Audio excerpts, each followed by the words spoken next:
She was so tired, she didn't care whose shoulder she leaned on during the flight. Just a stranger in an expensive suit who smelled like danger and money. When she woke up, everything had changed. The man beside her wasn't just anyone, he was a mafia boss. And somehow, falling asleep on him had made her his. Emily Carter hadn't slept in 37 hours.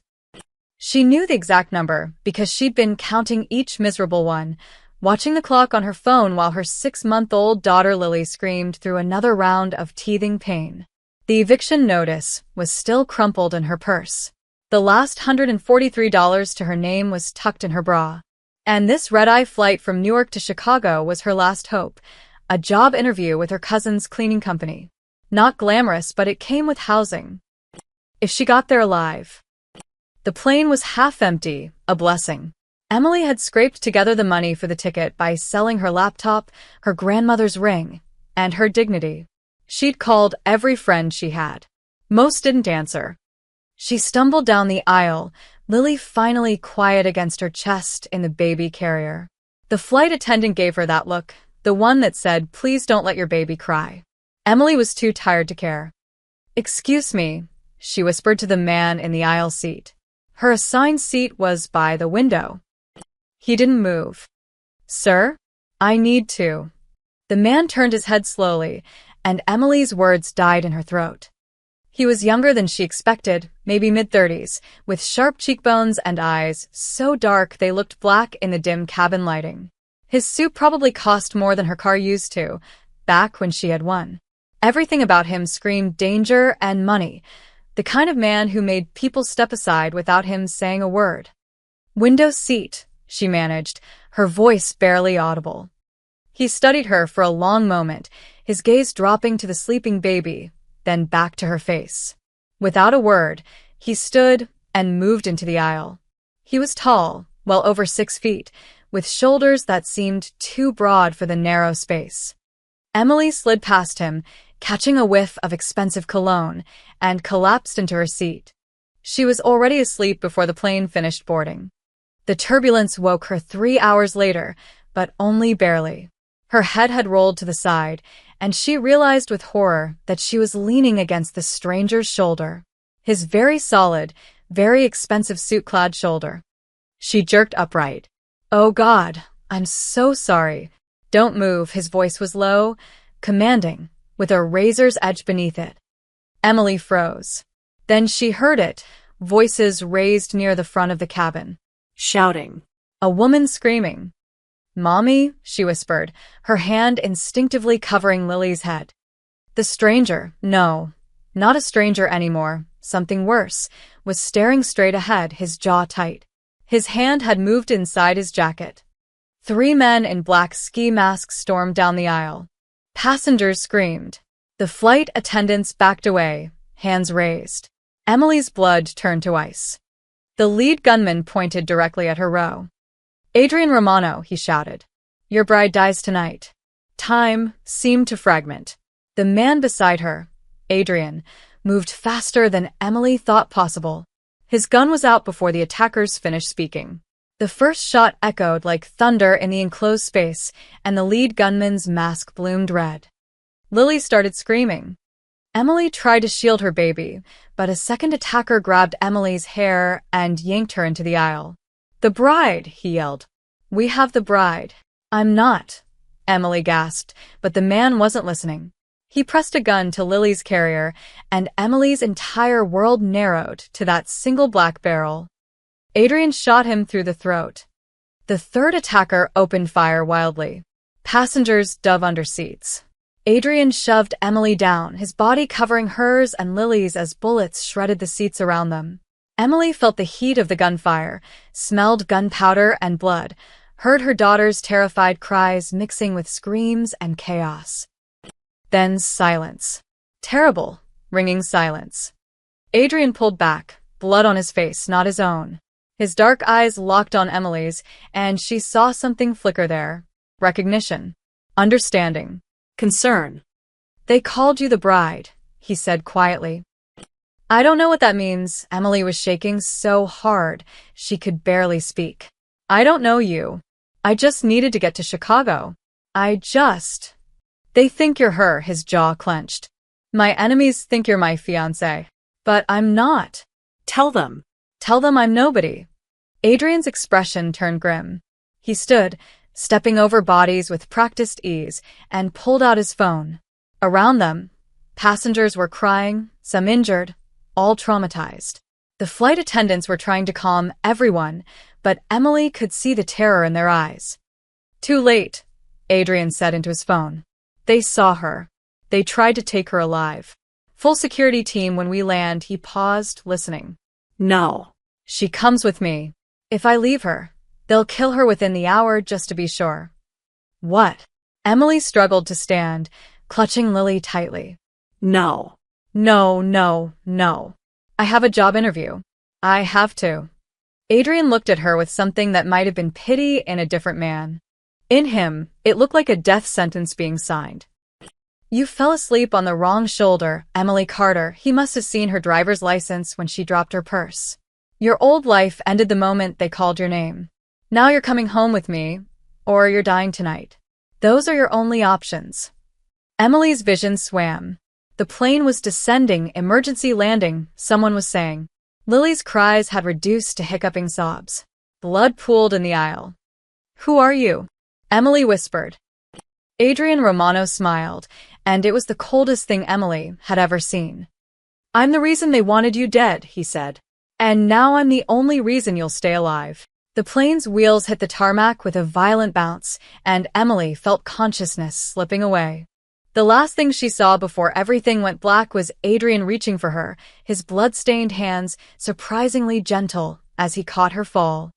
Emily's first thought when she opened her eyes was that she'd died and gone to some twisted version of heaven. The ceiling above her was painted with Renaissance-style frescoes, angels and demons locked in eternal battle. The bed beneath her felt like a cloud wrapped in Egyptian cotton. Soft morning light filtered through floor-to-ceiling windows, and she could hear birds singing outside. Then she remembered the gunfire, the blood, the masked men. Lily. Emily bolted upright, her heart hammering. Lily, where's my... She's here, a woman's voice, calm and professional. Right beside you, Miss Carter. Emily's head snapped to the right. There, in an ornate bassinet that probably cost more than Emily's yearly salary, Lily slept peacefully. A woman in her 50s sat in a nearby chair, knitting. She wore a neat gray dress and had kind eyes behind wire-rimmed glasses. Who are you? Emily's voice cracked. Where am I? I'm Mrs. Chun, the head housekeeper. You're in Mr. Romano's estate in upstate New York. The woman set down her knitting. Your daughter has been fed and changed. She's had no trouble sleeping. You've been unconscious for 14 hours. Emily scrambled out of bed, ignoring the dizziness, and scooped Lily into her arms. Her daughter stirred but didn't wake. She was wearing a new onesie, designer, by the look of it. Clean. Safe. Healthy. I need to leave, Emily said. Right now. Where are my clothes? Burned, Mrs. Chin said matter-of-factly. They had blood on them. New clothes are in the closet. But, Miss Carter, you should know. The bedroom doors opened without warning. Adrian Romano walked in like he owned the place, which Emily realized he did.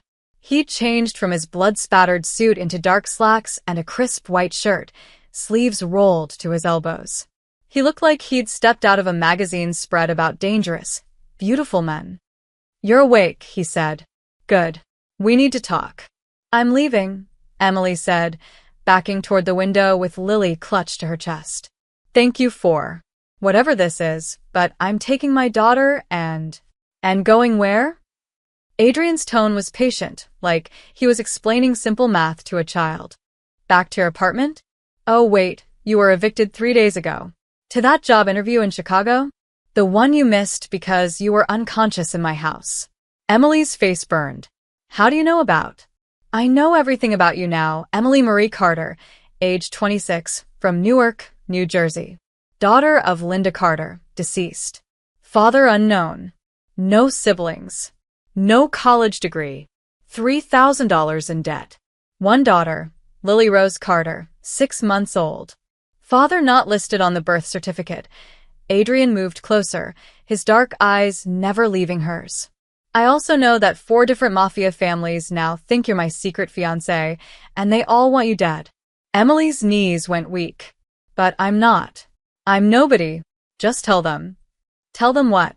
Adrian's voice hardened. That Adrian Romano, head of the Romano family, allowed a random woman to sleep on my shoulder for 3 hours on a commercial flight? That I showed weakness, softness, humanity. He laughed, a sound without humor. They'd eat me alive. They'd see it as proof I'm going soft, and they'd strike within days. That's insane. That's my world. Adrian stopped a few feet away. Here's what's going to happen. You're going to play the role of my bride.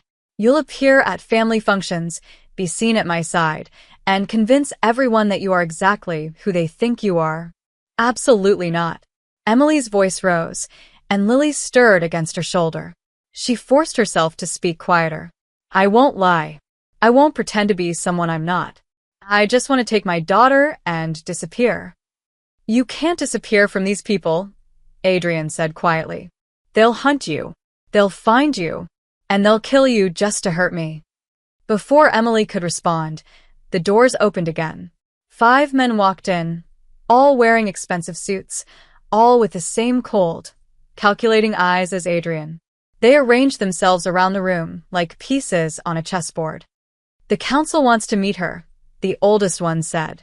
He had silver hair and a scar across his cheek. Now. Adrian's jaw tightened, but he nodded. Emily, these are my senior advisors. My counsel. The silver-haired man stepped forward. I'm Vincent Moretti. I've served the Romano family for 40 years. His gaze swept over Emily with clear disdain. This is your bride? This. Girl with a bastard child. Watch your mouth, Vincent. Adrian's voice dropped to something dangerous. The entire East Coast knows about the attack on that plane. Another council member spoke up, younger, with slicked-back black hair. The Russos, the Castellanos, the Vitales, they all know. They've seen the security footage. They know she was with you.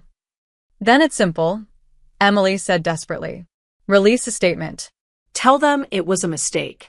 Tell them the truth. Vincent laughed. Tell them the truth?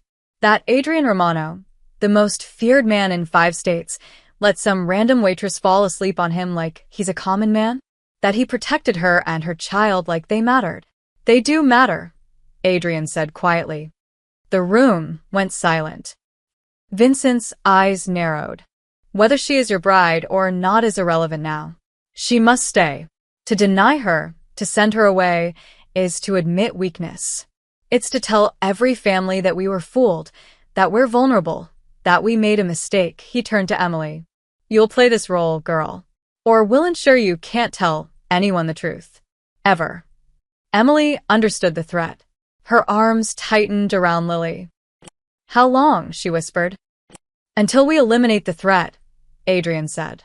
Until my enemies believe the story completely and stop trying to kill you. Could be months. Could be a year. And if I refuse? Vincent smiled. Then your daughter grows up without a mother. If she grows up at all. Emily looked at each of them, these men who dealt in violence and power. Then she looked at Lily, innocent and small and completely dependent on her. I'll do it, Emily said, her voice steady despite the fear coursing through her. I'll be whatever you need me to be. But if anything happens to my daughter, nothing will happen to her, Adrian interrupted. His eyes met hers, and for a moment, she saw something human there. You have my word. Emily didn't trust these men. She didn't trust their world. But she trusted that she had no choice. Then I guess I'm your bride, she said. Vincent nodded approvingly. Good. The engagement party is tomorrow night. 24 hours wasn't enough time to become someone else. Emily stood in front of a full-length mirror, barely recognizing herself. The dress was midnight blue silk that probably cost more than her car used to. Her hair had been styled by someone named Marcel, who'd clucked disapprovingly at her split ends. Makeup covered the dark circles under her eyes. Diamond earrings, borrowed, she was told firmly, glittered at her ears. She looked like Adrian Romano's bride. She felt like a fraud. Stop fidgeting, Mrs. Chin said, adjusting the dress's neckline. You'll wrinkle the silk. I can't do this, Emily whispered. They'll know. One look at me, and they'll know I don't belong here. Then don't let them look too closely. Adrian's voice came from the doorway. He'd been watching her, she realized. For how long? Mrs. Chin excused herself quietly. Emily turned to face Adrian, who wore a black tuxedo that made him look like death dressed for a wedding. Or a funeral. Lily's asleep, she said.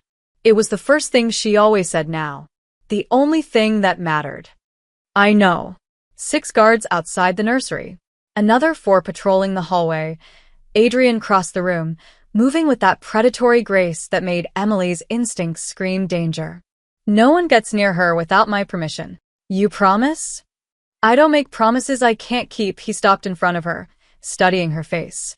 You look terrified. I am terrified. Good. Use it. His hand came up to adjust one of her earrings, his fingers surprisingly gentle. These people are sharks. They smell weakness. If you pretend to be confident, they'll eat you alive. But if you're obviously afraid and trying to be brave anyway, that's believable.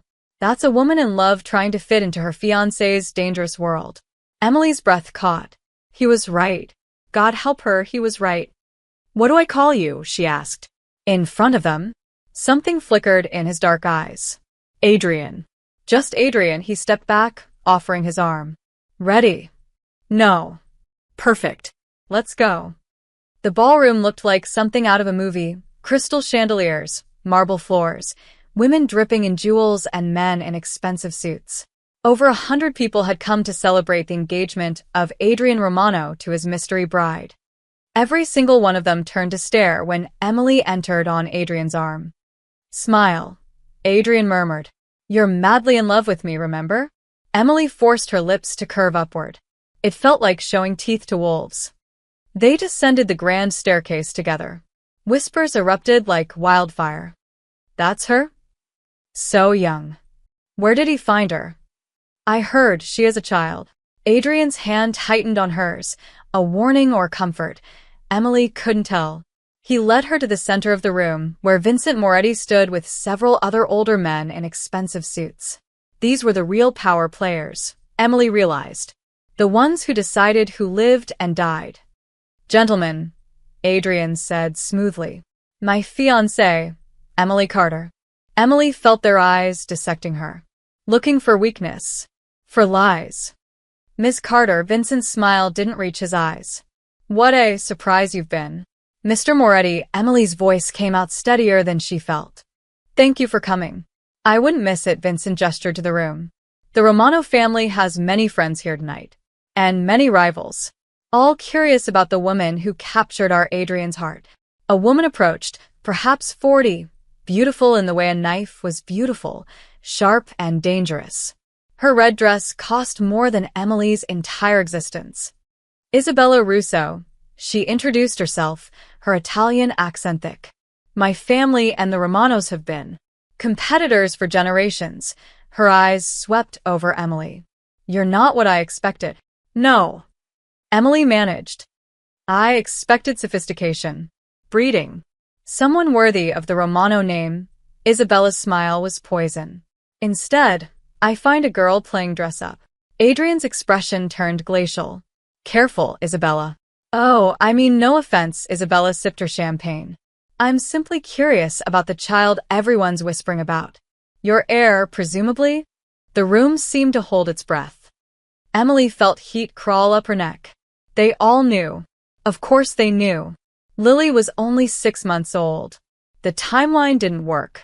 Everyone here could do basic math. My daughter, Emily started. Our daughter will be raised with love and protection, Adrian interrupted smoothly, his arm sliding around Emily's waist. That's all that matters. The whispers exploded. He claimed the child. Did you hear? He said, our daughter. That means the baby is his heir. That baby isn't his, Isabella said loudly, her voice cutting through the noise. Everyone knows it. She was probably pregnant when they met, desperate enough to trap a man like Adrian Romano. Emily's face burned with humiliation. Every eye in the room was on her now, judging, calculating, sneering. She wanted to run, to grab Lily and disappear into the night and never look back. But running meant dying. Staying meant surviving. "You're right," Emily said quietly, and the room went silent. She looked Isabella straight in the eye. "Lily isn't Adrian's biological daughter. I was pregnant when we met. And yes, I was desperate to give my child a better life than I had. But Adrian," she looked up at him, and the lie came easier than she expected. "Adrian chose us anyway. He looked at me and my daughter and decided we were worth protecting, worth loving. Can you say the same about your husband, Mrs. Russo?"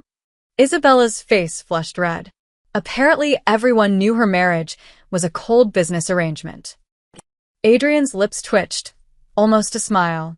"My fiancé has had a long day," he announced to the room.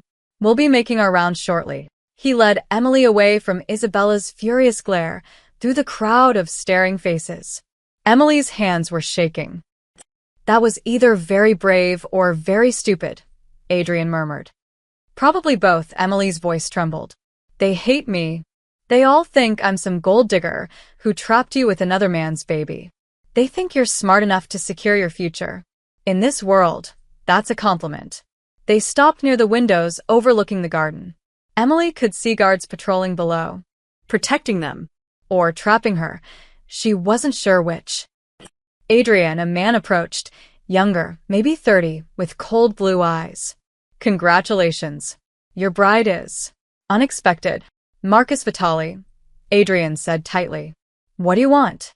Marcus smiled. "Just to meet the woman worth starting a war over. And to see the famous baby everyone's discussing." His eyes found Emily's. "A 6-month-old heir to the Romano fortune. How convenient." "She's not," Emily started. "She's mine," Adrian said flatly. "The baby's mine. Emily's mine. And anyone who suggests otherwise won't live to repeat it." Marcus raised his hands in mock surrender. "Understood. Though I have to wonder, what's so special about this particular woman?" Adrian's jaw tightened. For a moment, Emily thought he might actually hit Marcus. Then the lights went out. The ballroom plunged into darkness. Women screamed. Men shouted. Emily heard the distinctive sound of guns being drawn. "Don't move," Adrian hissed in her ear, his body suddenly shielding hers. Then, from somewhere in the darkness, a voice called out. "Where's the baby?" "Find Romano's heir." Emily's blood turned to ice. They were here for Lily. The lights came back on 30 seconds later, an eternity in the darkness. "False alarm," someone announced. "Circuit breaker issue." But Emily saw the look on Adrian's face. He didn't believe it. Neither did she. "We're leaving," Adrian said quietly, already pulling her toward the door. Now. They didn't run, that would show weakness, panic. But they moved fast, Adrian's hand firm on her back, his other hand inside his jacket where Emily knew he kept his gun. Guards materialized around them, forming a protective barrier. Status. Adrian snapped into his phone as they climbed the stairs. Emily's heels clicked on marble. Her heart hammered against her ribs. Every shadow seemed to hide a threat. "Nursery secure, boss," came the tinny response through the phone. 6 guards in position. No breaches. But Emily didn't feel relief. She felt dread crawling up her spine like spider legs. They reached the 3rd floor. The hallway stretched ahead, lined with portraits of dead Romanos glaring from their frames. The nursery was at the end. Emily could see the guard stationed outside the door. Then she heard it. A sound that turned her blood to ice. Lily's cry. Not her normal cry. A scream of terror. "No!" Emily broke free from Adrian and ran, her heels abandoned, her expensive dress hiked up. "Lily!" "Emily, wait!" Adrian's shout came too late. She burst through the nursery door and froze. 2 men in black tactical gear stood over Lily's crib. One held her screaming daughter in his arms. The other pointed a gun at Mrs. Chen, who lay crumpled on the floor in a pool of blood. The 6 guards were all dead. Silenced weapons. Professional hit. "Put her down." Emily's voice came out steady despite the terror flooding her system. Please. She's just a baby. The man holding Lily turned. His face was covered, but his eyes were visible through the mask, cold, calculating. We don't want to hurt her. We have orders. Bring the child alive. Why? Emily took a step forward. She's innocent. She's not part of this world. She's Adrian Romano's daughter, the second man said. His heir. Worth a fortune in ransom. Worth more in leverage. She's not his. Emily screamed. I keep telling you people, she's not his biological daughter. Doesn't matter. The man holding Lily moved toward the window. He claimed her. That makes her a Romano. Now back away, or we drop her from this height and say you did it. Emily's vision went red. She'd grown up in Newark, in neighborhoods where you learned to fight or you didn't survive. She'd been jumped twice, mugged once, and she'd learned that desperation made you capable of things you never thought possible. She grabbed the heavy lamp from the side table and swung it at the nearest man's head. He went down hard. The other one raised his gun, but Emily was already moving, driven by a mother's pure primal rage. She threw herself at him, clawing at his eyes, biting his hand, fighting like a wild animal. He dropped Lily. Emily's heart stopped. She dove, catching her daughter inches from the floor, rolling to absorb the impact. Lily's screams intensified. The assassin recovered, gun rising. Adrian appeared in the doorway like an avenging demon. He shot the man twice in the chest before he could pull the trigger. The second assassin, the one Emily had hit, stumbled upright and lunged at Adrian. They grappled, crashing into furniture. Adrian was faster, stronger, trained. He broke the man's arm with a sickening crack and put a bullet through his skull. Silence fell, broken only by Lily's terrified cries and Emily's ragged breathing. Adrian stood among the bodies, his tuxedo splattered with blood, his chest heaving. His hands were shaking.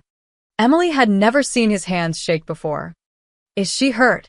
His voice was hoarse. Emily, is Lily hurt? Emily checked her daughter frantically, running her hands over Lily's tiny body, looking for injuries. No. No, she's okay. She's not hurt.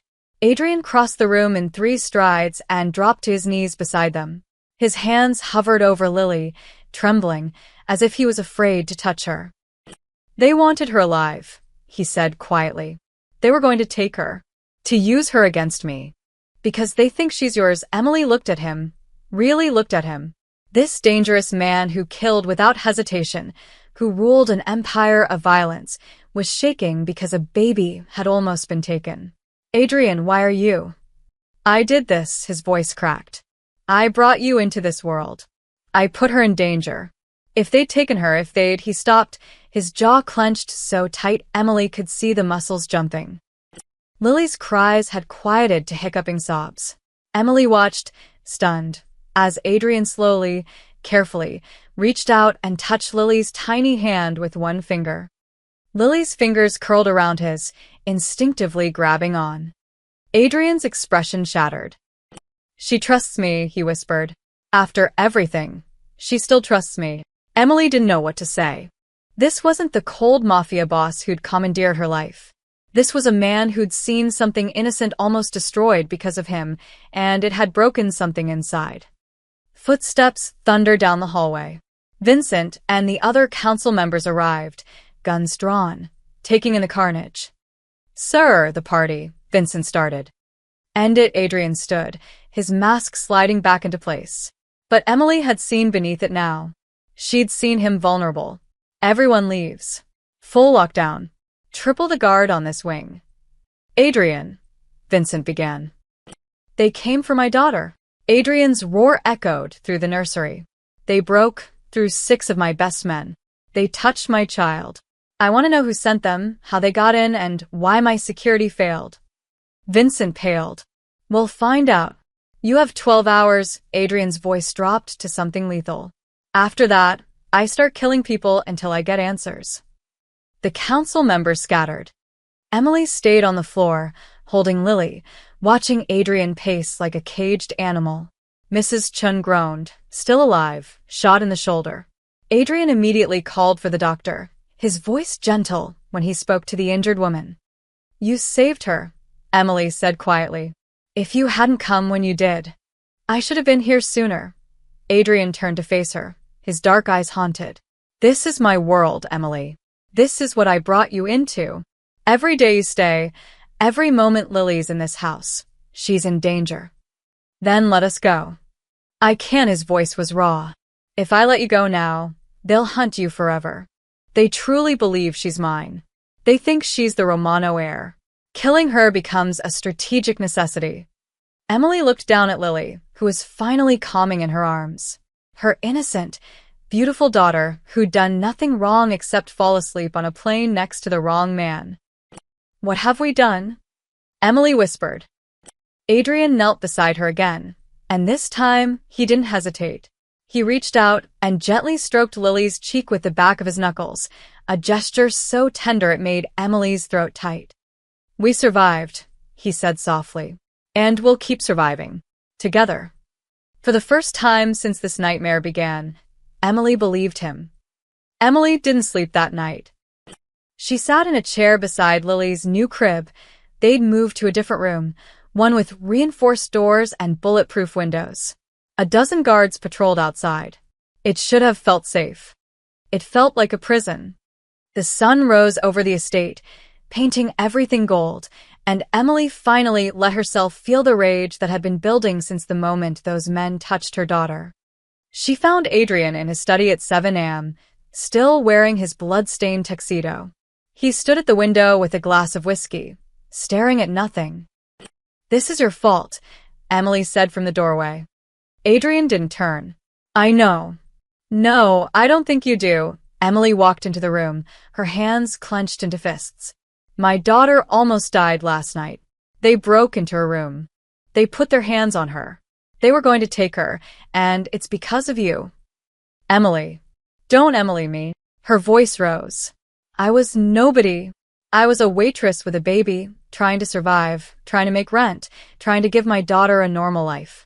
And then I fell asleep on your shoulder for 3 hours, and now she's a target. Now there are men with guns hunting my baby because they think she's yours." Adrian finally turned. His face was granite. "Are you finished?" No. "I want to know why you didn't just tell them the truth from the beginning. Why you didn't hold a press conference or send out a statement or do literally anything except drag us into your nightmare. You think the truth would have saved you?" Adrian's voice was cold now, the vulnerability from last night completely gone. "You think I could have held a press conference and said, 'Sorry everyone, wrong woman, my mistake,' and they would have just let you go?" "Yes." "Then you're even more naive than I thought." Adrian set down his glass with controlled precision. "The moment those men called you my bride, your fate was sealed. If I denied you, admitted the mistake, you know what would have happened? They would have killed you and Lily within the week, just to send me a message. To prove I can be fooled. To show that I'm weak. So, instead you made us prisoners. I made you survivors." Adrian's control cracked. "You were dead, Emily. Both of you. Dead on that plane, or dead in your pathetic apartment in Newark. I gave you life. I gave you protection. And yes, I put you in danger, but the danger was already there the moment you sat down next to me." Emily's eyes burned with unshed tears. "They would have killed you both if I hadn't intervened. Is that supposed to make me grateful? Am I supposed to thank you for saving us from a threat that only exists because of you?" "Yes," Adrian's voice dropped to something dangerous. "Yes, you are. Because like it or not, I'm the only thing standing between your daughter and a bullet." The words hung in the air like poison. Emily wanted to scream at him, to hit him, to grab Lily and run and never look back. But she couldn't. He was right. God help her, he was right. "I hate you," she whispered. Something flickered in Adrian's eyes. Pain, maybe, or acceptance. "Good. Hate keeps you sharp. Hate keeps you alive." He walked past her toward the door. "Where are you going?" "To find out who sent those men." Adrian's voice was flat. "And to kill everyone involved." Emily found him 3 hours later in the nursery. She'd gone looking for Mrs. Chun to check on her recovery and had passed the nursery on her way back. The door was cracked open, and through it, she saw Adrian. He was standing over Lily's crib, just watching her sleep. His shoulders were slumped with exhaustion.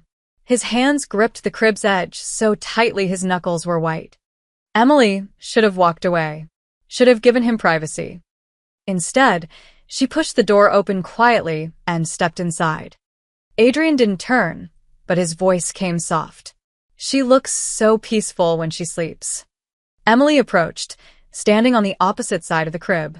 Lily was on her back, tiny fists curled near her face, completely oblivious to the violence that had nearly stolen her away.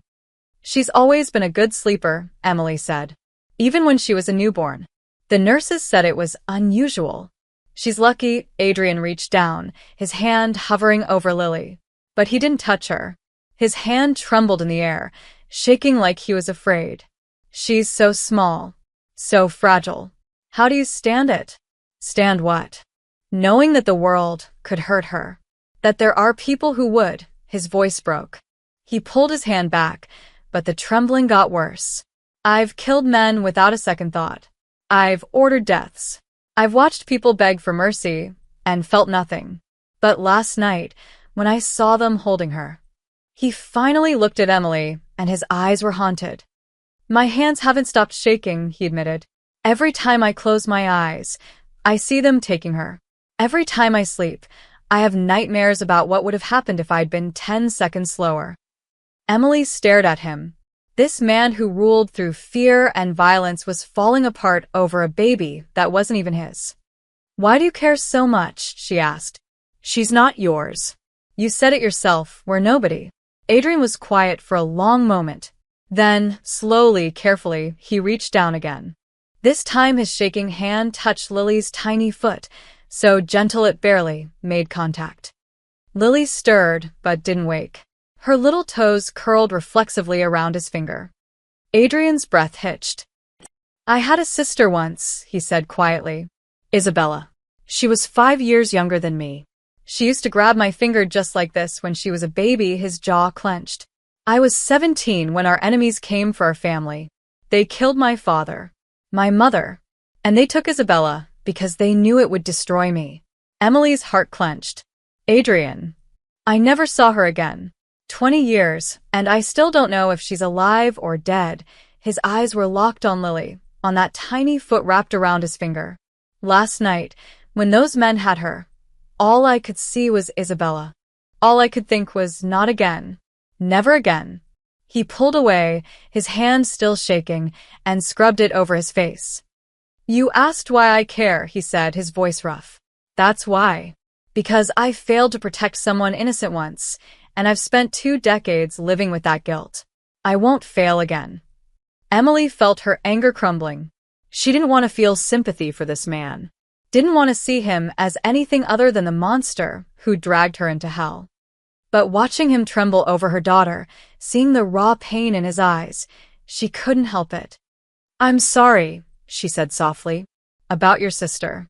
About everything you lost. Don't. Adrian's mask was sliding back into place. Don't feel sorry for me. I'm the reason you're in danger. You were right to be angry. I'm still angry, Emily admitted. But I'm also starting to understand. You're not keeping us here to use us. You're keeping us here because you're terrified of losing someone again. Adrian looked at her, and for a moment, the space between them felt charged with something Emily couldn't name. Get some rest, he said finally. Both of you. I've tripled security. No one gets near this room without my explicit permission. He walked to the door, then paused. Emily. Yes. You're wrong about one thing. He looked back at her, his dark eyes intense. You're not nobody. Not anymore. Then he was gone, leaving Emily alone with her sleeping daughter and a confusion of emotions she didn't know how to untangle. The council meeting was called for noon the next day. Emily wasn't supposed to be there.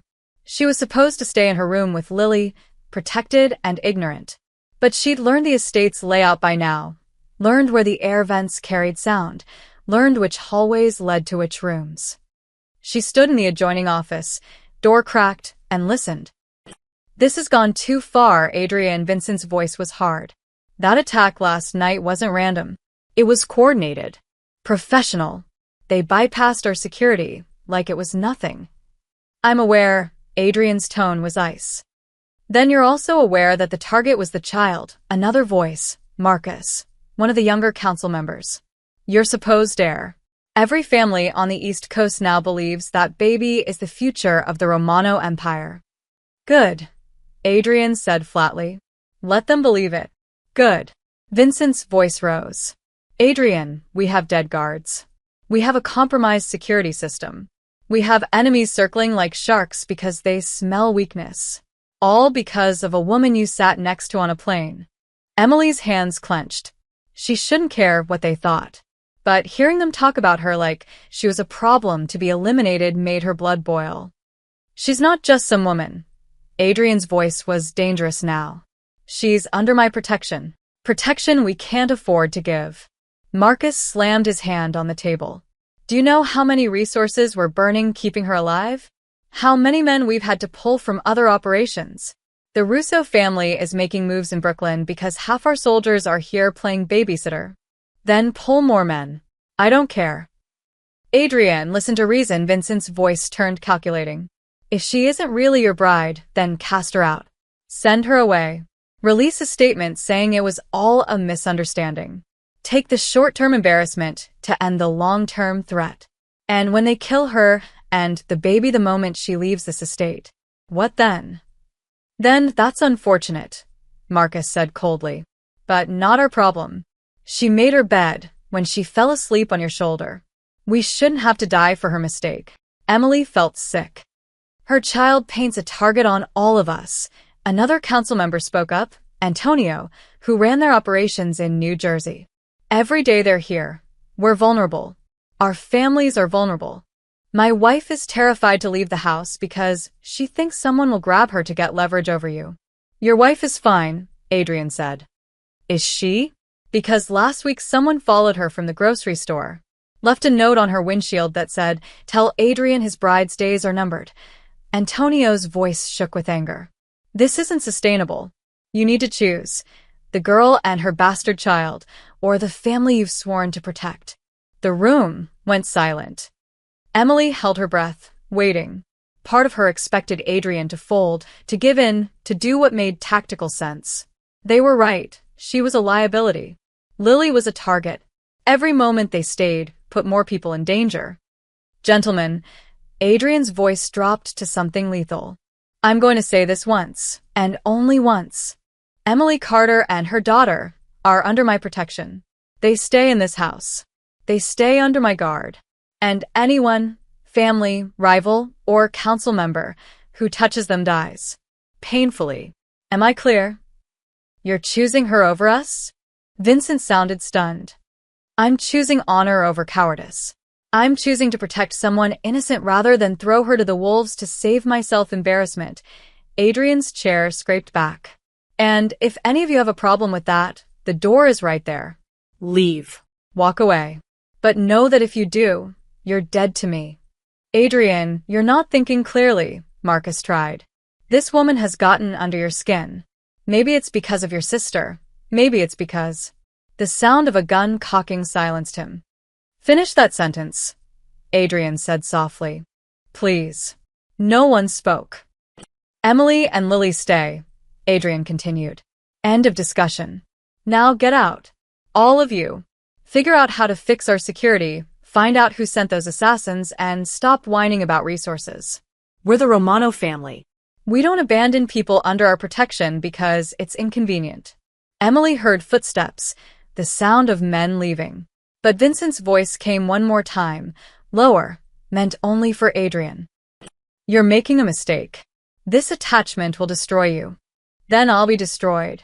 Now leave. The door slammed. Emily stepped back from her hiding spot, her heart pounding. Adrian had just risked everything for her. For Lily. He'd stood against his entire council, men who'd served his family for decades, and chosen two strangers. She should have felt grateful. She felt terrified. Because now she understood, they weren't just in danger from Adrian's enemies. They were in danger from his own people. Emily was in the garden with Lily that evening when Adrian found her. You heard, he said. It wasn't a question. The vents carry sound. Emily didn't look at him, just kept pushing Lily in the designer stroller Mrs. Chun had procured. You shouldn't have done that. Done what? Chosen us over them. They're right, we're a liability. Every day we're here, we put your entire organization at risk. Adrian fell into step beside her. Guards shadowed them at a distance, guns visible. Even in his own garden, he needed protection now. They're afraid, Adrian said. Fear makes people stupid. They're also right. Emily finally looked at him. How long before someone in your own family decides we're not worth the trouble? How long before one of them makes a deal with your enemies? Hand us over in exchange for peace. Adrian's jaw tightened. They wouldn't dare. Wouldn't they? You heard Vincent. You heard Marcus. They think you're weak now. They think I'm your weakness. Emily stopped walking, turning to face him fully. Maybe you should listen to them. Maybe you should let us go. We've been through this. No, I mean really let us go. Fake our deaths. Make everyone believe we're gone. Then you can move on, and Lily and I can disappear somewhere safe. Adrian stared at her. There is nowhere safe. Not for you. Not anymore. There has to be. Emily, he grabbed her shoulders, forcing her to meet his eyes. Listen to me carefully. If you leave this estate, you're dead. If I fake your death, someone will still come looking for proof. And when they find you alive, they'll kill you for real just to make me look foolish. Your only chance, Lily's only chance, is to stay here, under my protection, until I eliminate everyone who wants you dead. And how long will that take? As long as it takes. Emily felt tears burning her eyes. This isn't fair. Lily didn't ask for this. She's just a baby. I know, Adrian's voice softened. His thumbs brushed her shoulders, almost tender. I know it's not fair. I know you didn't ask for this life. But it's the only one you have now. Because of you. Yes. Because of me, he didn't flinch from the accusation. I won't apologize for keeping you alive. But I will promise you this. I will find everyone responsible for targeting you. I will end this threat. And when it's over, when it's truly safe, I'll give you enough money to disappear anywhere in the world. You and Lily can have the normal life you wanted. You'd really let us go. Something flickered in his eyes. Pain. Regret. Something Emily couldn't quite name. When you're safe. Yes. Emily searched his face, looking for lies. But all she saw was grim determination and that strange vulnerability he only showed around Lily. What if that day never comes? She whispered. Adrian was quiet for a long moment. Then he said, Then I guess you're stuck with me. It should have sounded like a threat. Instead, it almost sounded like a promise. Emily had been in the mansion for 2 weeks when she discovered Adrian's secret. It was early morning, barely past dawn. Lily had woken up crying, and after feeding her, Emily found herself too restless to sleep. She wandered to the window overlooking the east courtyard, a place the guards said was off-limits to everyone except Adrian. And there he was. Adrian Romano, the most feared man on the East Coast, was sitting on a stone bench, surrounded by dogs. Emily counted 5 of them, strays, by the look of it. A 3-legged mutt, a scarred pit bull, a mange-covered terrier, 2 puppies that looked like they'd been fighting for scraps their whole short lives. Adrian was feeding them by hand, speaking softly, his movements gentle and patient. The 3-legged dog rested its head on his knee. The pit bull, which should have been aggressive, rolled onto its back for a belly rub. Emily watched, transfixed, as this man who killed without hesitation scratched behind a puppy's ears and smiled. Actually smiled, when it licked his face. He does this every morning, Mrs. Chen's voice came from behind her. Has for years. Finds strays in the city, and brings them here. The vet comes twice a week. He pays for everything, food, medicine, surgeries. That 3-legged one? Adrian found him hit by a car. Spent $30,000 on the surgery. Why? Emily whispered. He never says. But I think Mrs. Chen paused, choosing her words carefully. I think he sees himself in them. Abandoned. Scarred. Surviving against the odds. Emily felt something shift in her chest. That afternoon, Emily went to the nursery to check on Lily after her nap. The door was cracked open, and she heard a voice inside. Adrian's voice. But not the cold, commanding tone he used with everyone else. This was soft. Almost musical. Emily peeked through the crack. Adrian was sitting in the rocking chair, holding Lily against his chest. She was awake, staring up at him with wide eyes, and he was singing to her. A lullaby in Italian, his voice low and surprisingly tender. Stella, stellina, la notte s'avvicina.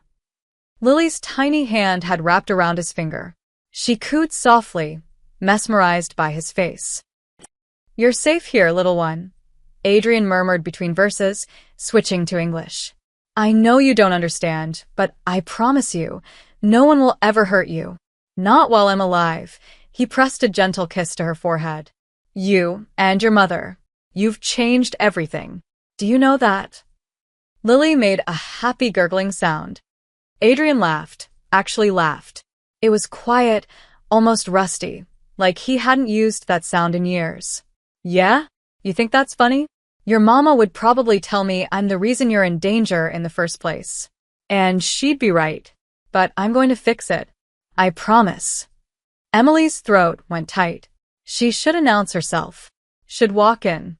But she couldn't move, couldn't breathe, couldn't do anything but watch this dangerous man cradle her daughter like she was made of spun glass. My sister used to look at me like you do, Adrian continued softly. Like I was her whole world. Like I could fix anything. I failed her. But I won't fail you. Even if your mama hates me forever, even if this all ends badly, I'll keep you safe. Lily yawned, her eyes drooping. Tired again already? Adrian adjusted her in his arms, resuming the lullaby. His voice wrapped around the Italian words like a caress, and within minutes, Lily was asleep against his chest. But he didn't put her down.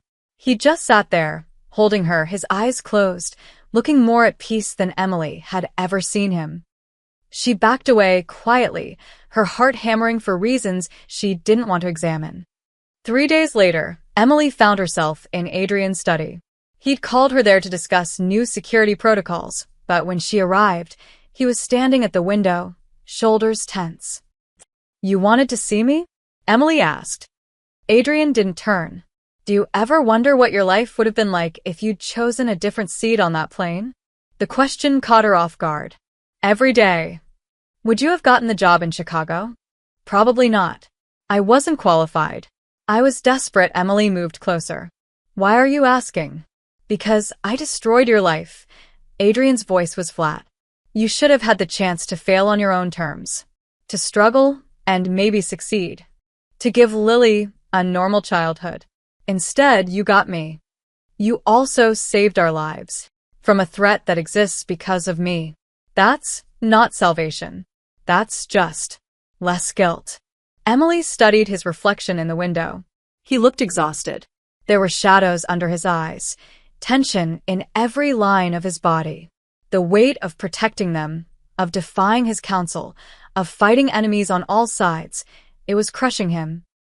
When's the last time you slept? She asked. Sleep is for people who don't have enemies. Adrian. I killed a man today, he said it so casually. One of my own soldiers. He was planning to give you and Lily to the Vitali family in exchange for territory in Manhattan. Vincent found out, brought him to me, and I put a bullet in his head. Emily's blood ran cold. I didn't ask you to do that. You didn't have to. He threatened what's mine. That's all that matters, finally. Adrian turned to face her. Do you know what the worst part is? What? I didn't feel anything. No remorse. No guilt. Nothing. He was a problem, so I eliminated him. That's what I am, Emily. That's what this world makes you. A monster who kills without feeling. But you feel things, Emily said softly. I've seen you with Lily. With the dogs. You're not a monster.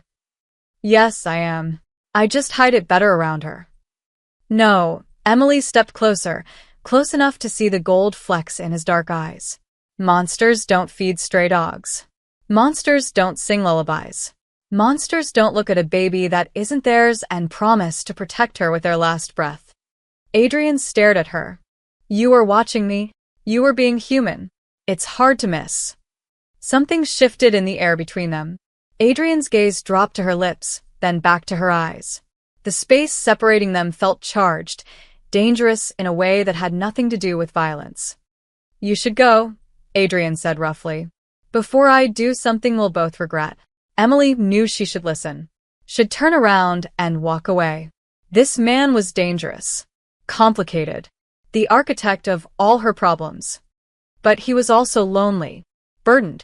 Trying so desperately to protect them despite the cost. What if I don't regret it? The words left her mouth before she could stop them. Adrian's eyes darkened. Emily. I'm not saying I've forgiven you. I'm not saying I'm not still angry. But I'm also not blind. I see how you are with Lily. I see you feeding those dogs like they're your salvation.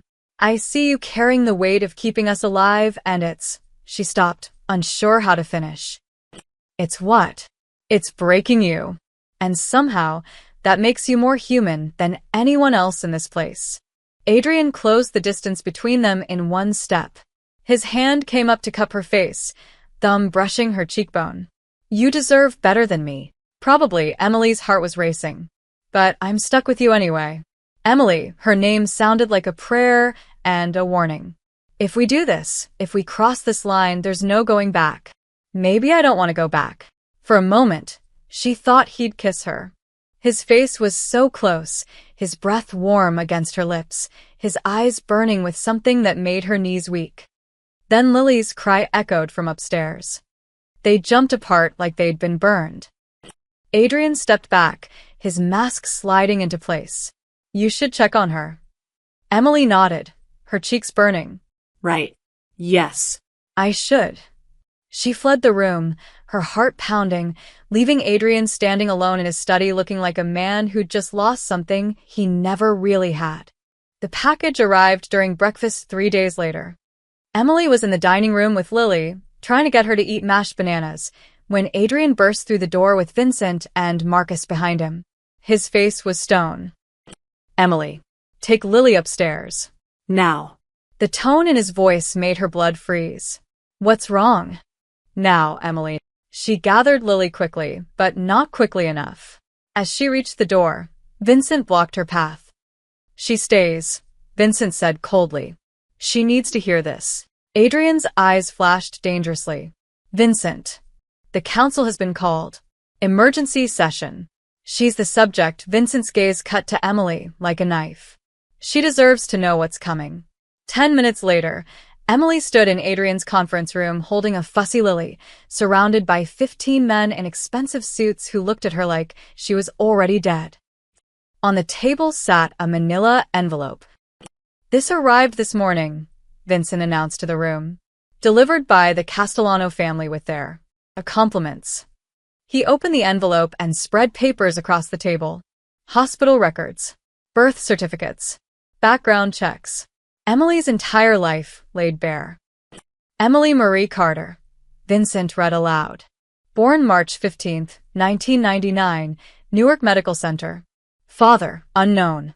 Mother, Linda Carter, died of cancer 2 years ago. Emily worked as a waitress at 3 different establishments over the past 5 years. Pregnant at 25, father of child never identified. No college education. No assets. No connection whatsoever to Adrian Romano or his family until he looked up, until she sat next to him on a flight 2 weeks ago. The room erupted. She's not his bride. We've been played. This is a humiliation. Silence. Adrian's roar cut through the chaos. He stood at the head of the table, radiating controlled fury. How did the Castellanos get this information? Does it matter? Marcus slammed his hand down. It's real. It's documented. Birth records don't lie, Adrian. She's not your fiancée. She never was. You dragged us into a war over a stranger.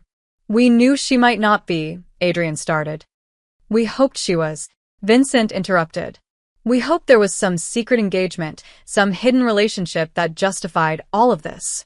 But there's nothing. She's exactly what she appears to be, a poor single mother who fell asleep in the wrong seat. All eyes turned to Emily. She felt exposed. Naked. Every shameful detail of her struggling existence spread out for these powerful men to judge. The evictions. The debt. The father she'd never known. The baby's father she refused to name because he'd been a mistake, a one-night stand when she was lonely and desperate. Is it true? Marcus demanded. Did you just randomly sit next to Adrian? Was this all a coincidence? Emily's arms tightened around Lily. Yes. Speak up. Yes. Emily's voice cracked. Yes, it's true. Invalid. I never claimed to be his bride. You all assumed, and Adrian said it was safer to play along, so I did. But I never. Her voice broke. I'm just a mother who fell asleep on a plane. That's all. That's all I ever was. The room went silent. Then Vincent spoke, his voice cold as death. Then she dies. Emily's world tilted. We've lost men protecting her, Vincent continued. We've made enemies, weakened our position, shown vulnerability, all for a lie. The other families are laughing at us. They're calling Adrian soft. They're saying he's lost his edge over some random woman with a baby. I didn't ask for any of this. Emily's voice rose, desperate. I didn't want your protection. I didn't want to be here. Adrian dragged me into this. Then he can drag you back out, Marcus said coldly. Permanently. You're talking about murder, Emily whispered, horror flooding through her. We're talking about damage control. Antonio stood up. Every day she lives, we look weaker. The solution is simple. We eliminate the problem. We tell everyone she was an imposter, a con artist who fooled Adrian. We make an example of her. Our reputation recovers. And the child, someone asked. Emily's heart stopped. Collateral damage, Marcus said with a shrug. Can't have witnesses. Besides, a bastard child of unknown parentage has no value to us. No. Emily backed toward the wall, clutching Lily to her chest. You can't. She's innocent. She's a baby. She's a liability, Vincent turned to Adrian. You know this is the only way. One death, maybe two, to save the entire organization. It's not even a difficult choice. Adrian hadn't moved, hadn't spoken. He stood at the head of the table like a statue, his face unreadable, his hands braced on the wood. Adrian, Emily pleaded, tears streaming down her face. Please. I know you're angry. I know this is a mess. But please don't let them hurt Lily. She's done nothing wrong. If you have to kill someone, kill me, but let her live. Please. I'm begging you. The council has voted, Vincent announced. Execution. Both of them. Tonight. Quick and clean. Adrian, unless you have an objection. I object. Adrian's voice cut through the room like a blade. Vincent's eyes narrowed. On what grounds? On the grounds that they're under my protection. On the grounds that I gave my word. On the grounds that I'm still head of this family, and what I say goes. Your protection is the problem, Marcus shouted. You're choosing her over us. Over the family. Over everything we've built. I'm choosing honor over murder. It's not murder if she deserves it. She deserves nothing. Adrian's fist slammed down on the table with such force it cracked. She's an innocent woman who made the mistake of sitting in the wrong seat. Her daughter is 6 months old. They pose no threat. They've done nothing wrong. And I will not execute them to save face. Then you're weak, Vincent said quietly. And weak leaders don't last long in our world. The threat hung in the air. Emily realized with dawning horror what was happening. The council wasn't just threatening her anymore. They were threatening Adrian too. If he didn't give them what they wanted, they'd remove him. One way or another. I'm taking them upstairs, Adrian said, his voice deadly calm. We're done here. We're not done, Marcus started. Yes. We are. Adrian's gun was out so fast Emily barely saw him move. He didn't point it at anyone, just held it loose at his side. But the message was clear. This meeting is over. Everyone out. You have 12 hours to remember who the fuck you work for. The council members exchanged glances. Slowly, reluctantly, they filed out. Vincent was the last to leave. At the door, he turned back. 12 hours, Adrian. Then we're taking a vote. And if you're no longer fit to lead, he didn't finish the sentence. He didn't have to. The door closed. Emily was shaking so hard she could barely stand. They're going to kill us. All of us. Adrian holstered his gun and crossed to her. His hands gripped her shoulders, steady and firm. No one is killing anyone, he said. I won't let them. You heard them. They think you're weak. They're planning a coup. Let them try. Adrian's eyes burned into hers. I've faced worse than a bunch of old men scared of change. I'll handle the council. You just worry about keeping Lily safe. How? How can you handle this? They have proof. They have votes. Emily, he cupped her face, forcing her to look at him. Do you trust me? I don't know, she whispered honestly. Then trust this. I've never broken a promise to your daughter. And I'm not starting now. Adrian didn't come to the nursery that night. Emily sat in the rocking chair, holding Lily, listening to every footstep in the hallway, every distant voice, every sound that might signal them coming for her. The 12 hours Vincent had given them were ticking away. She'd packed a bag, just essentials. Diapers. Formula. A change of clothes. As if running would help. As if there was anywhere in the world she could hide from these people.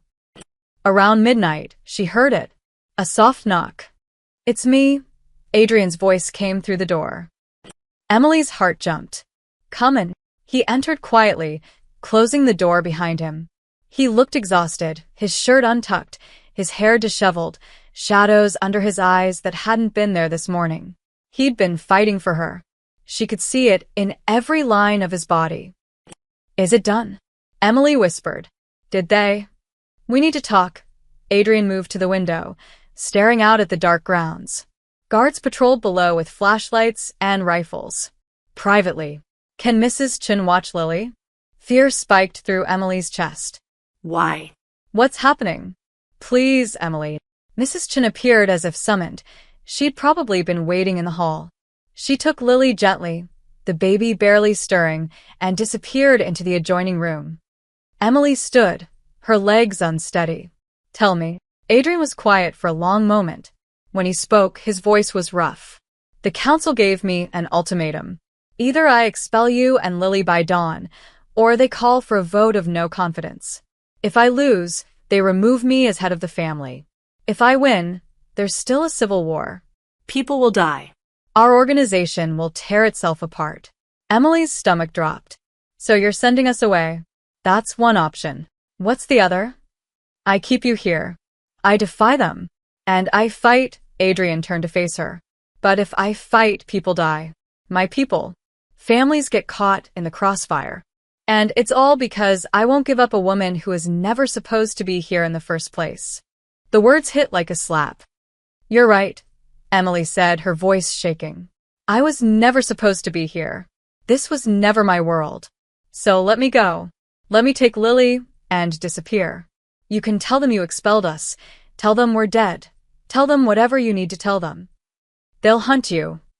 Then I'll run faster. Emily. No. Tears burned her eyes. Don't you see? This is your chance. You can go back to your life. You can keep your power, keep your family together. All you have to do is let us go. Adrian crossed the room in 3 strides. His hands gripped her arms, not rough, but firm, desperate. I can't, he said hoarsely. Why not? Because they'll kill you. His voice broke. You think I don't know that? You think I haven't calculated every possibility, every outcome? If I let you walk out that door, you're dead within a week. Maybe less. And Lily, he stopped, his jaw clenching. They'll take Lily just to make a point. To prove I'm weak. To show that nothing I protect survives. You don't know that. I don't know that. Adrian's eyes were wild now, all his careful control crumbling. This is my world, Emily. I know exactly how these men think. I know what they'll do. And I can't. His voice dropped to a whisper. I can't watch another innocent die because of me. Emily saw it then. The guilt that haunted him. The sister he'd lost. The promise he'd made to Lily. The weight of too many deaths on his conscience. You were never meant to be here. Adrian continued, softer now. His hands slid up to cup her face, thumbs brushing away tears she hadn't realized were falling. You were supposed to get on that plane, fall asleep, wake up in Chicago, and live your normal, difficult, beautiful life. Instead, you got me. You got this nightmare. And I hate myself for it. Then let us go, Emily whispered. I can't, his forehead pressed against hers, his breath warm on her lips. God help me, Emily, I cannot let you go. Why? Her hands came up to grip his wrists, feeling his pulse racing beneath her fingers. Why won't you just choose your family? Choose your power? Choose survival. Because I already did. His voice was raw, honest, stripped of all pretense. The moment I held Lily in that plane, the moment I saw you fight those assassins to protect her, the moment I realized you weren't just some stranger anymore, his eyes opened, dark and burning. You're mine now, both of you, and I don't abandon what's mine. Even if it destroys you? Even then. Emily stared at him, this impossible man who killed without mercy but fed stray dogs, who ruled through fear but sang lullabies to babies, who was choosing her, choosing them, over everything he'd built. I'm scared, she admitted. So am I. What if they come for us? What if they win? Then I'll die keeping you safe, he said it so simply, like it was already decided. But I won't die easy. And I won't die alone. Emily felt something shift inside her. Fear was still there, sharp and cold. But something else was growing alongside it, something that felt dangerously like trust, like safety, like belonging. This is insane, she whispered. Yes, we could all die. Probably. You're risking everything for someone you barely know. I know enough, his thumb traced her cheekbone. I know you're brave. I know you'd die for your daughter. I know you see me as a monster, but you let me hold her anyway. I know you're stronger than anyone in that council room. And I know that letting you go would haunt me for the rest of my life. Emily's breath caught. The space between them felt electric, dangerous, inevitable. Adrian. The door burst open. Vincent stood there, gun drawn, 3 other council members behind him. Time's up, Vincent said coldly. We're taking a vote. Now. Adrian stepped in front of Emily, his body a shield. I told you 12 hours. And we decided we've waited long enough. Vincent's gun didn't waver. Come quietly, Adrian. Don't make this harder than it has to be.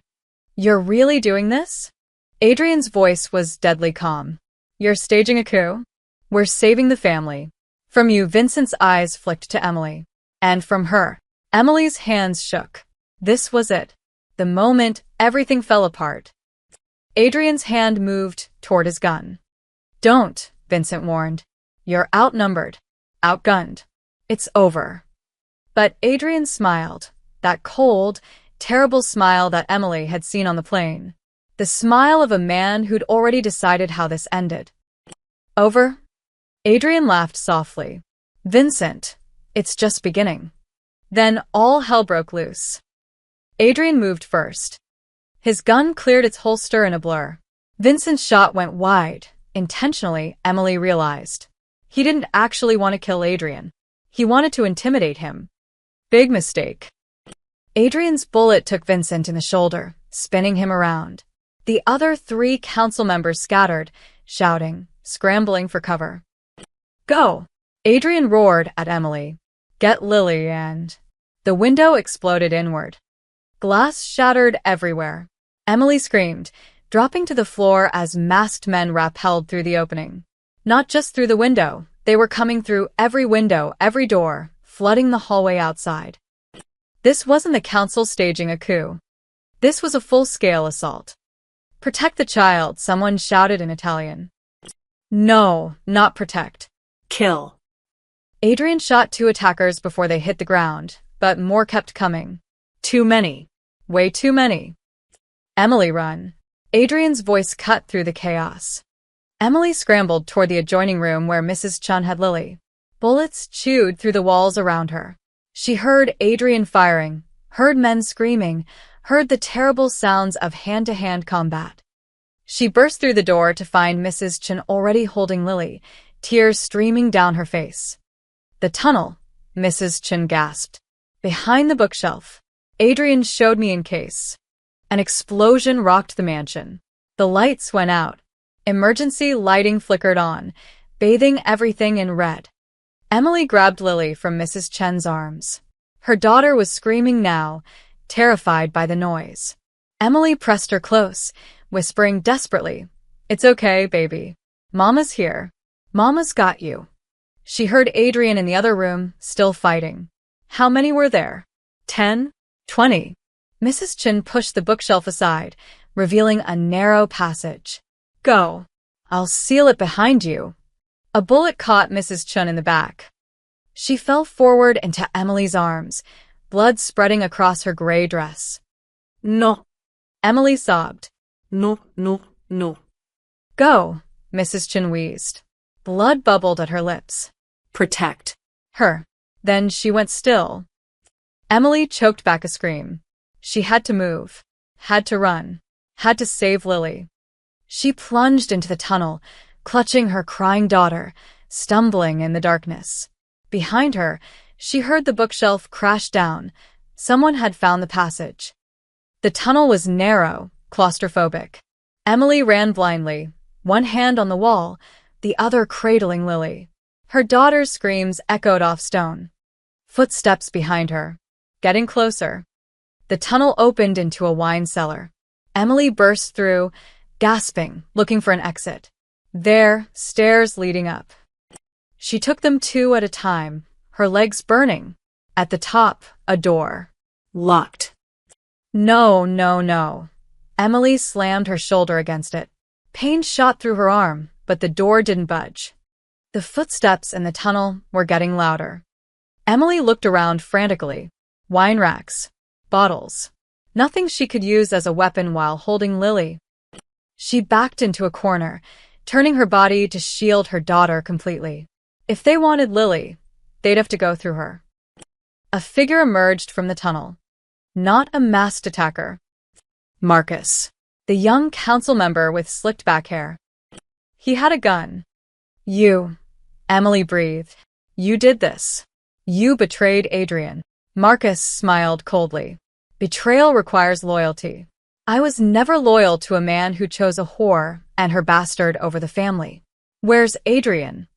Fighting 6 of the Vitali family's best men. He might even win. Adrian's hard to kill. But it doesn't matter. Marcus raised his gun. I made a deal. I give the Vitalis you and the baby, they give me control of the Romano territory. Everyone wins. Except us. You were never supposed to win. Marcus's finger tightened on the trigger. Nothing personal.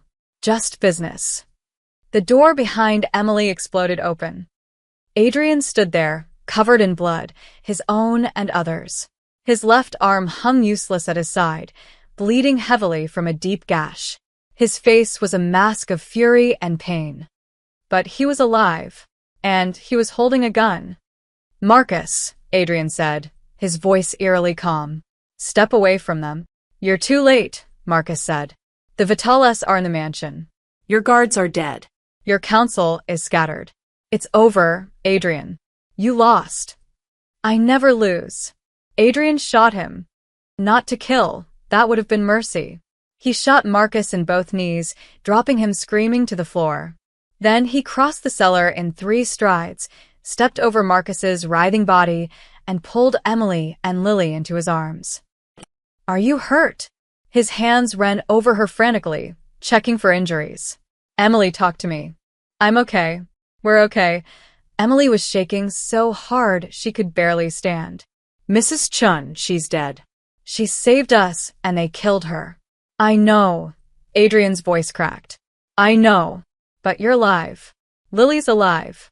That's what matters. An explosion somewhere above them shook dust from the ceiling. We have to move, Adrian said. This entire wing is compromised. They're trying to trap us down here. How many are there? Too many. 20, maybe 30. Marcus gave them access codes, patrol schedules, everything. Adrian's eyes were feral. But they made one mistake. What? They forgot who I am. Adrian led them through the wine cellar to another passage, this one leading to an underground garage. They moved fast despite Adrian's injuries. Blood dripped from his arm with every step, leaving a trail behind them. The garage held 6 cars. Adrian went straight to an armored SUV, breaking the window with his gun, but when the key fob didn't work, Marcus must have disabled the security system. "Get in the back," Adrian ordered. "Lie down with Lily. Don't sit up no matter what you hear." Emily obeyed, curling around her daughter on the floor. Lily's cries had quieted to whimpers. Adrian hot-wired the SUV, apparently a skill Mafia bosses needed. The engine roared to life. "Hold on," he said. Then he crashed through the garage door. Bullets immediately peppered the SUV. The windshield spiderwebbed but held, bulletproof glass. Emily covered Lily's ears as Adrian swerved wildly, tires screeching, accelerating toward the main gate. Men with rifles tried to block their path. Adrian didn't slow down. He hit 2 of them head-on, the SUV barely shuddering. The gate was closed. Reinforced steel. "Adrian," Emily started. "I know." He floored it. The impact was catastrophic. Metal screamed. The airbags deployed, slamming into Adrian's already injured body. But the gate buckled, twisted, gave way. They were through. Adrian kept driving, blood streaming down his face now, his breathing labored. The SUV swerved dangerously. "Adrian, you need a hospital." "Can't." "They'll be watching hospitals. Have to get you somewhere safe first." "You're dying." "Not yet." He met her eyes in the rearview mirror, and despite everything, the blood, the pain, the impossible odds, he smiled. "Made you a promise, remember? I keep my promises." Then he passed out. The SUV veered off the road, crashed through a fence, and came to rest in an empty field. Silence fell, broken only by Lily's soft whimpers and Emily's terrified breathing. They'd escaped. But at what cost? "Adrian." Emily shook him, her hands coming away bloody. "Adrian, wake up." He didn't respond. His breathing was shallow, his face pale. The gash on his arm was still bleeding, soaking through his shirt. Emily's hands shook as she checked his pulse. Weak but steady. He was alive. For now. Lily was crying again, sensing her mother's panic. Emily held her close, trying to think through the terror. They were in the middle of nowhere, miles from the mansion. No phone. Hers had been left behind. No help coming. She had to stop the bleeding. Emily tore strips from her dress, the expensive silk that had made her look like a Mafia bride. She wrapped Adrian's arm tightly, using pressure to slow the flow. His eyes flickered but didn't open. "Please," she whispered. "Please don't die." "Not after everything. Not when we just—" Headlights cut through the darkness. Emily's blood froze. 2 vehicles coming fast across the field. They'd been followed. "No," she breathed. "No, no, no." She tried to wake Adrian again, harder this time, slapping his face. "Adrian, they're coming. Adrian, please." His eyes opened, unfocused. "Emily, they found us. We have to run." "Can't run." Adrian tried to sit up and gasped in pain. "Help me out. I'll buy you time." "You can barely stand." "Now, Emily." She helped him out of the SUV, supporting his weight. He could barely keep his feet under him. Blood dripped steadily from multiple wounds. The vehicles stopped 50 yards away. Doors opened.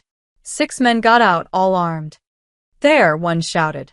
"The woman and the baby." Adrian pushed Emily behind him, raising his gun with his good arm. It shook violently. "Run." "Take Lily and run. There's a road half a mile north. I'm not leaving you. You have to." For her, Adrian's voice was desperate. "Please, Emily. Give me this. Let me save you." The men were advancing, weapons raised. Emily recognized one of them, a Vitali soldier she'd seen at the engagement party. "Adrian Romano," the soldier called out. "You're done. Step aside, and let us have the girl and the baby. Do that, and we'll make your death quick." "Come and take them," Adrian snarled back. He fired. The shot went wide. His hand was shaking too badly. The Vitali soldiers opened fire. Adrian shoved Emily to the ground, covering her and Lily with his body. Bullets tore through the air above them. Emily felt Adrian jerk as one hit him, shoulder, she thought, or maybe chest. Adrian, stay down. He rolled off them, returning fire. This time his shot found its mark. One soldier fell. But 5 remained, and they were spreading out, flanking them. Adrian tried to stand. His legs gave out. He collapsed to one knee, still shooting, his face twisted in pain and determination. Another soldier went down. For left. But Adrian was out of bullets. Emily heard the click of an empty chamber. The Vitali soldiers closed in, smiling. Nowhere to run now, one said. He raised his knife, not a gun. They wanted this personal. Adrian tried to stand again, putting himself between the attackers and Emily. He had no weapon, no strength left, but he stood anyway, swaying, bleeding, defiant. You want them? Adrian's voice was a rasp. You go through me first. Gladly. The soldier with the knife lunged, but not at Adrian. At Emily. He'd seen it too. Adrian was too weak to stop him. Better to go for the real target. Emily screamed, turning to shield Lily. Adrian moved faster than anyone bleeding out should be able to move. He threw himself sideways, crashing into